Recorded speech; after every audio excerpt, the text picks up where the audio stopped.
নির্বাচনের প্রস্তুতি এবি পার্টির কেমন?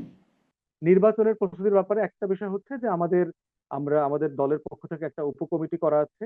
তারা হচ্ছে সার্চ কমিটির মতো কাজ করছে। বিভিন্ন কনস্টিটিউয়েন্সিতে আমাদের কারা কারা নির্বাচন করবার মতো যোগ্য আছেন, বিভিন্ন জেলা উপজেলা কমিটিতে আমরা নাম নাম দেবার জন্য বলেছি যে কে কে নির্বাচন করতে চান, আগ্রহীরা আপনারা বলেন। একটা বিষয় হচ্ছে যে আমাদের তো আপনার দল ছোট, উদীয়মান, নবীন। আমরা 34-35টা জেলাতে কমিটি করেছি। বাংলাদেশে এখনো 50-100 সিটে খুব সিরিয়াসলি প্রার্থী দেবার মতো, ক্যান্ডিডেট দেবার মতো, কন্টেস্ট করবার মতো অবস্থা আমরা নাই।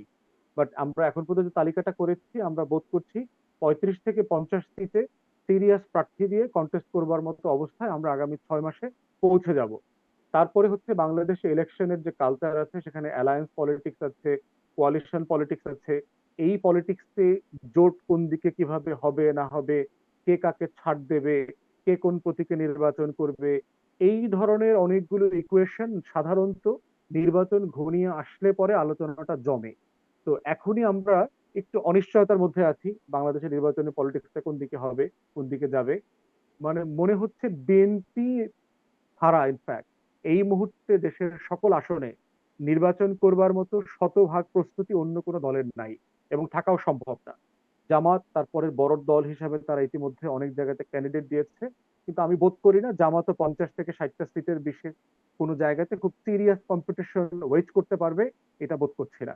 এর বাইরে আমরা যারা আছি তারাও, এনসিপি নতুন দল হিসাবে এসছে, তারাও কনস্টিটিউয়েন্সি পলিটিক্সে যাবে। তারা কে কোন জায়গাতে নির্বাচন করবে, কতটুকু করতে পারবে, সেটা তারা তাদের অঙ্কটা বোঝার চেষ্টা করছে, গোছানোর চেষ্টা করছে। এরপরে আর একটা বড় দল হচ্ছে চরমোনাই, তারা কি পরিমাণ আসনে নির্বাচন করবে সেটা তারা রিভিউ করছে।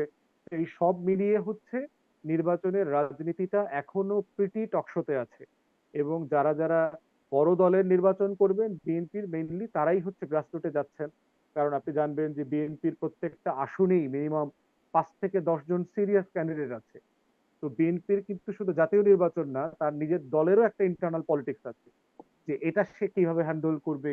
যারা নমিনেশন পাবেন না তারা কি করবেন, তারা কি অন্যান্য সম্ভাবনাময় দলগুলোতে সুইচ করবেন?